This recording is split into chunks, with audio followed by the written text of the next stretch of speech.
Today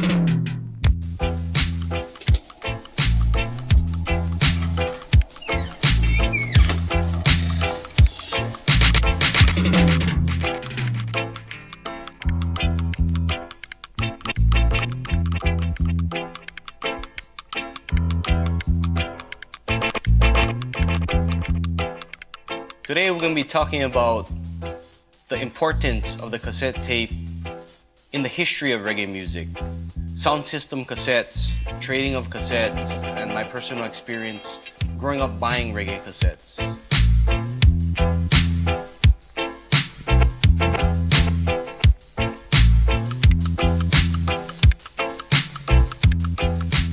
So I first got into cassettes probably at 5 years old. I was trading hip-hop mixes, you know. Then around 10, I was introduced to reggae, and I really got, I became obsessed with it.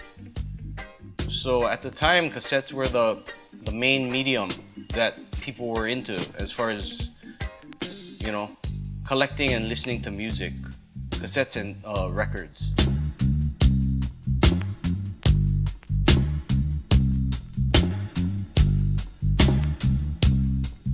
So the first tape I got, I think, was Gregory Isaac's More Gregory.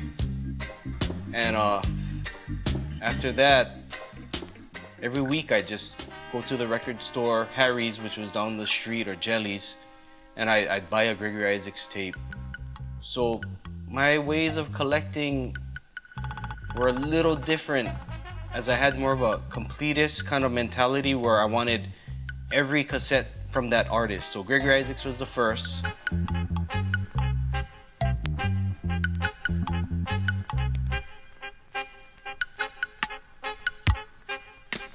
And then with reggae music, there would be a lot of showdown tapes or clash tapes where there'd be two artists. So then there was one Gregory Isaacs tape called Judge Not, and it was Gregory Isaacs and Dennis Brown. So then I discovered Dennis Brown, so I started collecting everything from Dennis Brown. And that's kind of how I got my start, The good thing about, being a young kid collecting this music was there was a lot of reggae samplers available. Like Greensleeves had some samplers, Ross Records had some samplers, and that kind of gave us access to artists we never heard. I remember first hearing Ika Mouse, Michigan and Smiley, Peter Broggs, Don Carlos, and they're all on the same cassette, So those samplers were very important to my knowledge and me learning about this music and the history. And if you look at the cassettes, a lot of them would have the back or the inside of the cassette would be a mail order list that listed pretty much every tape that these companies had. So that was another thing that I'd meditate on, Even though I didn't know these artists at the time, I would kind of go by the names of the artists and the name of the release, and it kind of give you an idea if it was dancehall or roots and culture or slackness or whatever. But throughout the years, it's always been difficult because back then we didn't have internet, we didn't have access to hearing the music before buying it, unless you had a friend who had the tape. And then sometimes they wouldn't even want to share it with you because it was a challenge back then, Who had the most rare underground rootsy tapes. So it was a roulette, When I did venture out and start just buying different artists, instead of focusing on one artist, I'd be disappointed a lot at the time because when I first got into reggae, I was really into more of that root sound. But I was also into like the modern dancehall sound, like Pinchers was coming out at the time, Sanchez, Tiger, Admiral Bailey. But there was just certain sounds that I gravitated more naturally.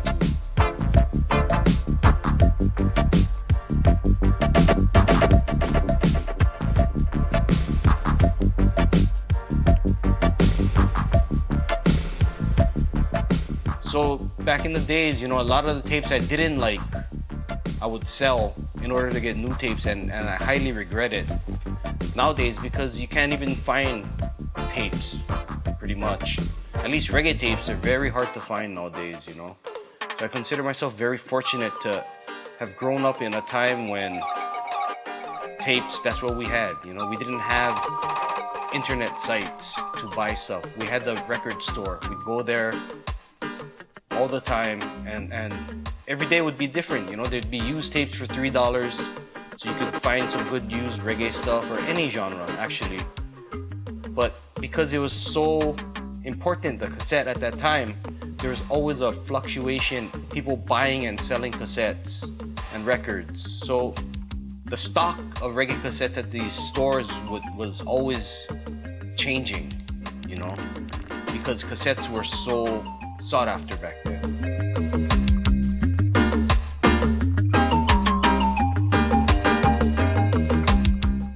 Probably in the late 90s, you could actually, there were sites, forums, where you could trade your sound system tapes with other collectors or actually purchase them. You know, I don't think those sites are available anymore, and the cassette's pretty much not revered as it was in the past, but I'm glad at that time I was able to buy those tapes, trade those tapes, and I still have all those tapes, you know. And there's a lot that you can see or hear the sessions on YouTube or whatever, but nothing really beats having the cassette, you know, and enjoying the cassette in your own house, you know.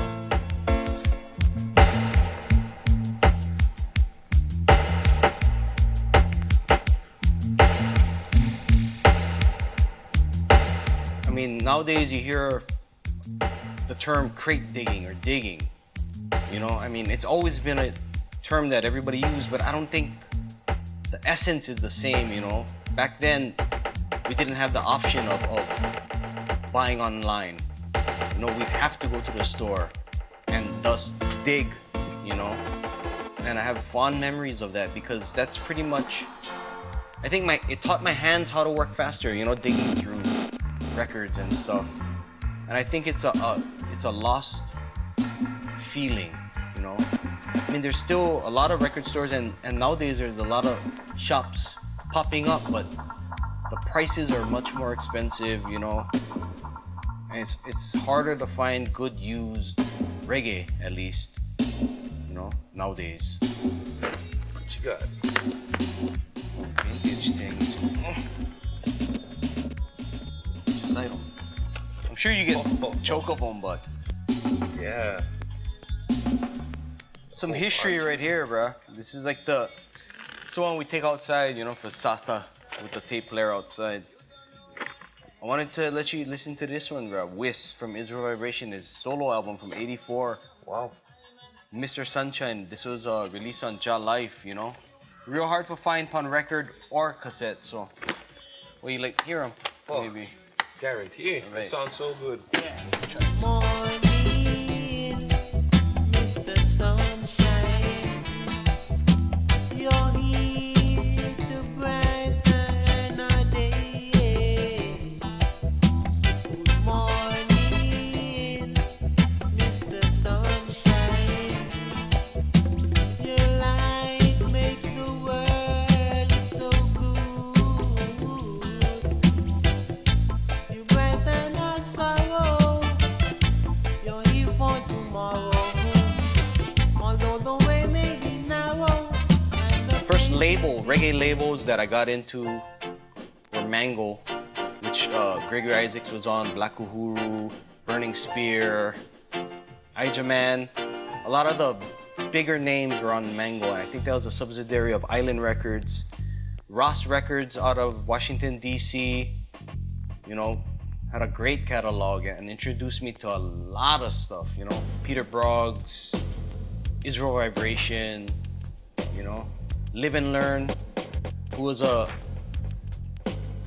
good source for me to buy tapes. From 1990 I was mail ordering and talking to this guy, the owner, Delroy Wright, whose brother is Ja Life, Hyman Wright, out of Brooklyn.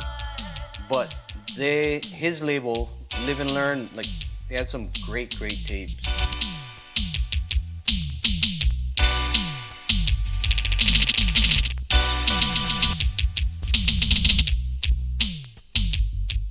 out of I think New Jersey was Rohit Records. A lot of great jammies productions came out on that label. Of course, Green Sleeves, Heartbeat, Nighthawk. You know, there's a lot of labels, you know, that you don't hear about anymore. It's like a lot of them maybe just folded up, but if you look at the tapes, the history of the tapes, you can see that these labels were very important in getting the music out. Like this company right here, Shanachi, had a huge part in exposing a lot of people, especially a lot of people outside of Jamaica and in, you know, North America to reggae music, because they were the American distributors of Green Sleeves Records, you know. So that's how a lot of people got access to hearing Green Sleeve releases like Limbo Thompson, Wailing Souls, too many to name, to be honest, you know. Darrington. Then you got Jah Guidance, VP Records, which was one of the first tapes I got into back in the days, and those are real funny. I'm gonna pull one out and then you can kind of see what they look like, you know. These were some of my first tapes on the Jah Guidance record label, which was a subsidiary of VP Records. The funny thing about these tapes was, I mean, a lot of them I'd get used for like 25 cents sometimes. But if you look at the sides, like this one says Riding West, but the artist is Johnny Ringo. So you, I mean, if you didn't know reggae, you wouldn't be able to tell that this was a reggae album unless you look good and it says, you know, Jah Guidance, VP Records. It's like this Cocoa Tea, you know, probably his first release, I think, LP. And this Tristan Palmer is another kind of great one on the Jah Guidance label.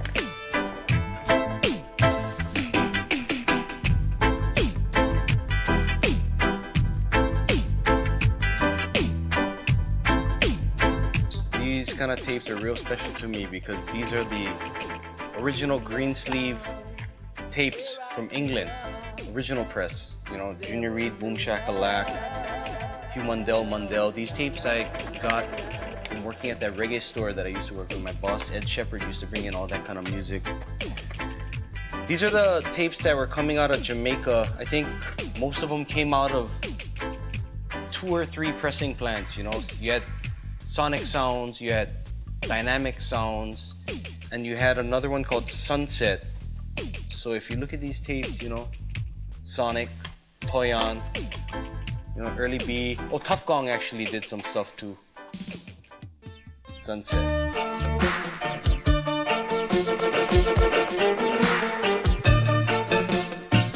There's a lot of mystery kind of shrouded in collecting these tapes. As when we were kids, we didn't really know a lot of these artists, so we kind of just take a chance. But I mean, after collecting enough of them and recognizing the label names and studying the bands, then you kind of know what time period each tape came from and what it's kind of gonna sound like. So for me, my first love was like roots, and then into rub-a-dub music. So, you know, like Yellow Man. You know, I really liked Yellow Man. I still do. You know, Josie Wales.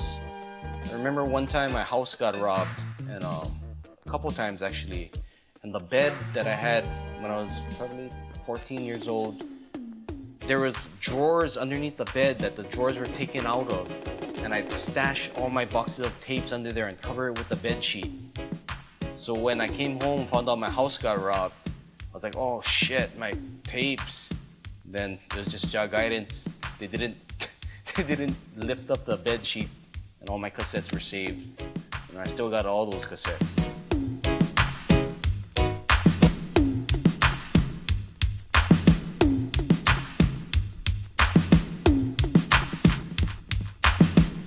In reference to sound system recordings of Jamaican music, the cassette was, I mean, without the cassette, I don't think a lot of that history of those dances in Jamaica, England, America, Canada would have been captured and saved, you know?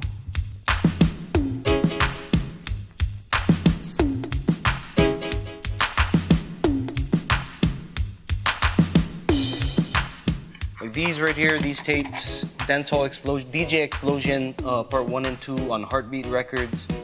These were the first tapes I ever got that kind of introduced me to sound system or dancehall sessions.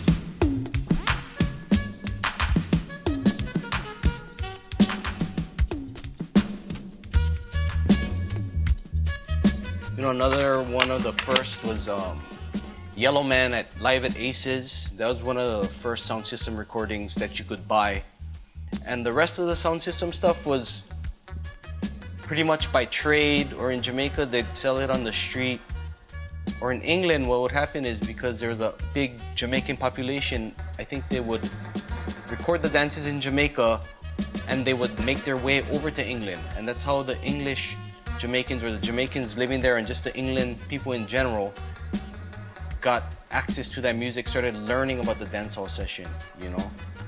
My collecting of sound system tapes, I started doing that a little later.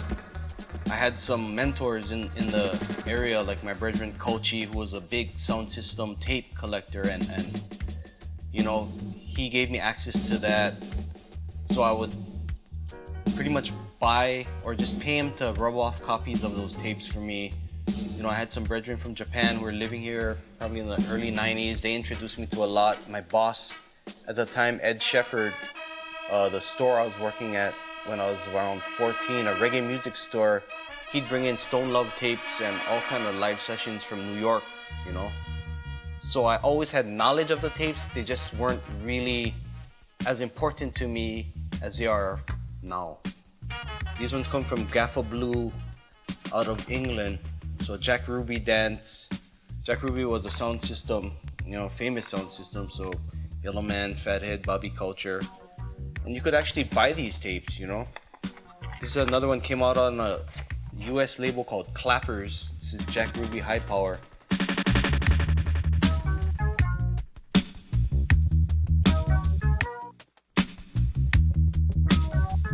This right here is a very important label as far as reggae music goes.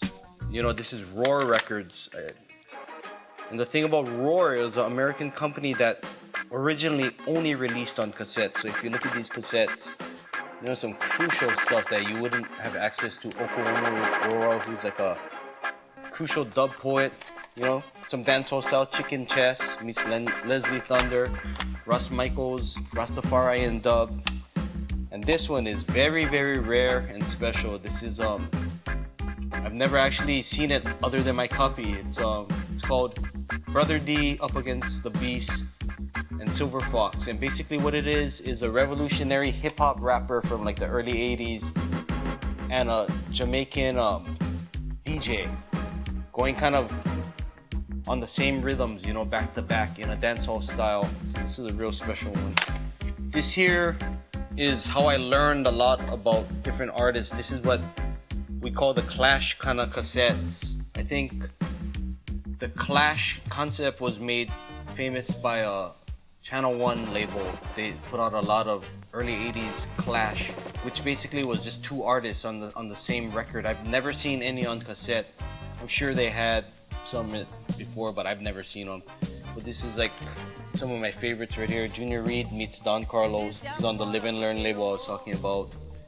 You know, Green Sleeves, Sugar My Nut meets Leroy Smart. And there's so many of these tapes, you know, or records. You know, I can't really big up Shinachi and Green Sleeves enough, because I mean, this was like the Bible, the original Genesis for me of getting access and knowledge to the different artists out there. Like this tape right here, Powerhouse, which was George Pang's label. It's a live dance, live session, one of the best live sessions ever, you know, legitimate releases. You know, Frankie Paul, Sugar My Nut, Junior Reid, Half Pint, Michael Palmer, Wayne Smith, Echo My Nut, Nitty Gritty, Tenor Saw. This tape right here, Forward, was probably one of the best introduction, like various artists kind of tapes, you know. If you look on it, Wailing Souls, Michigan and Smiley, John Holt, General Echo, Michael Prophet, Yellow Man. So this tape right here is very important in the history, and this one as well. Green Sleeves Sampler Part 1. real crucial tape. I'm very much a completist, but when I was younger, you know, certain tapes, if I wasn't feeling them, I would just sell them in order to get new ones, and I deeply regret that. I wish I had more money or something at the time so I could have kept those tapes, you know, because it's history, it's reggae history, you know, and you can't get these things, they're relics, you know. A lot of people think the sound quality of tapes is junk or substandard, but it's, I mean, the heavy bass comes from the tapes, you know. So big up the cassettes every time, you know, reggae music, you know, cassette man style, tape and cassette.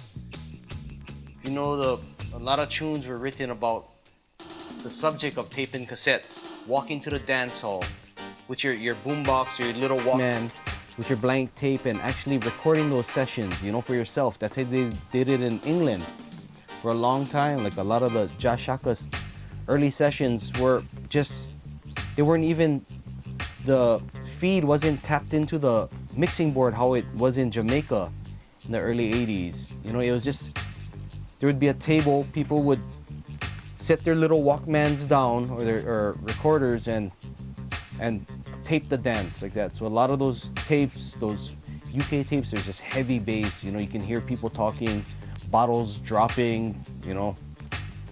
Some of the tapes you can hear gunshots going off in some of the Brooklyn dances, you know. So it's reggae history, you know, dancehall history, you know, in its rawest form. Straight out of the dancehall, sound system style. So big up the tape, you know, every time.